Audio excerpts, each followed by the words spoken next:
നിർമ്മാണത്തിലെ അപാകതകൾ ചൂണ്ടിക്കാണിച്ച് പ്രവർത്തനം നിർത്തിവെക്കേണ്ടി വന്ന പുന്നയൂർ ആലാപാലം വാതക ശ്മശാനം അപാകതകൾ പരിഹരിച്ച് പ്രവർത്തനം പുനരാരംഭിക്കാത്തതിൽ SDPI Punnayur panchayat committee wreath വെച്ച് പ്രതിഷേധിച്ചു. SDPI Punnayur panchayat president VM നൌഫലിന്റെ നേതൃത്വത്തിൽ നടന്ന പ്രതിഷേധം ജില്ലാ സെക്രട്ടറി TM അക്ബർ ഉദ്ഘാടനം ചെയ്തു. വിദഗ്ധ സമിതി കണ്ടെത്തിയ നിർമ്മാണത്തിലെ പിഴവുകൾ മുൻഭരണ സമിതിയിലെ അംഗങ്ങളും കരാർ കമ്പനിയും ചേർന്ന് നടത്തിയ അഴിമതിയുടെ ഭാഗമാണെന്നും പഴുതടച്ച അന്വേഷണത്തിലൂടെ കുറ്റക്കാർക്ക് ശിക്ഷ ലഭ്യമാക്കണമെന്നും TM അക്ബർ ആവശ്യപ്പെട്ടു.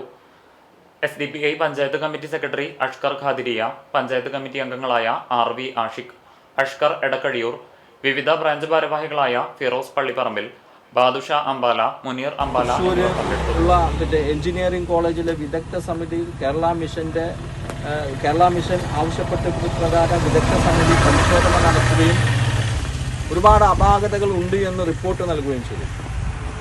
ഈ അപാകതകൾ ഉണ്ടെന്ന് റിപ്പോർട്ട് ചെയ്യുന്നത് വരെ UDF ഭരണസമിതി നോക്കുകുത്തിയായി നിൽക്കുകയാണ് ചെയ്യുന്നത്.